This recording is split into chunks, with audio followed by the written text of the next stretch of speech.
This series follows the efforts, friendship and near misses of 4 British big wall climbers as they scale some of Canada's most remote peaks. I definitely started out as a weekend cragging climber. But over the years, it's become the case that I'm more and more interested in just big objectives. The bigger, the better. And it's so important to have kindred spirits and real companions on these trips. Wilkie has an incredible amount of experience. He's been all over the world climbing, kind of like what we're doing on the Lotus Flower Tower. It's always been the actual mountains that have interested me. My training was mostly indoor climbing on an indoor wall, and it's become an enjoyable activity in its own right. Finn is a brilliant expedition partner. In terms of his raw capacity, physical and mental strength, all of those things that you'd hope for in a climbing partner, he has those in abundance. That's a given.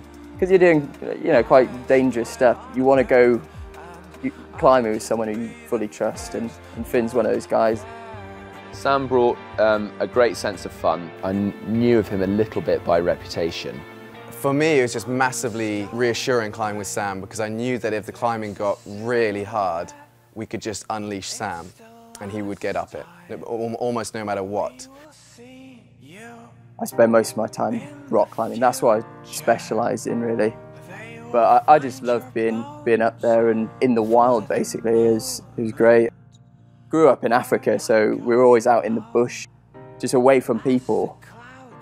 When it came to picking out the team for the Lotus Flower Tower, Muzz was just another obvious choice because he's such a great character. I've done a lot of adventurous things, so I get Facebook messages every now and again, and I got one from Finn McCann, and it just said almost in 2 lines, we're going to climb something incredible, we want you to come along. And I just sent one word back, yeah. I've wanted to go to the Cirque of the Unclimbables since I was about 15, when Dad gave me a logbook for keeping a record of all the different routes that I was leading.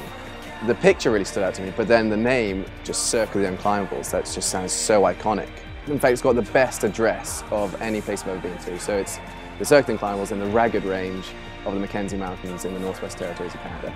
It does have a really remote, big, majestic feel about it. You're just surrounded by these incredible mountains. Just in the distance, you could just see this amazing tower, which was the Lotus, and that's why we were there to climb. It sounded actually quite beautiful. It sounded like something, peaceful and almost easy. I found out, definitely not.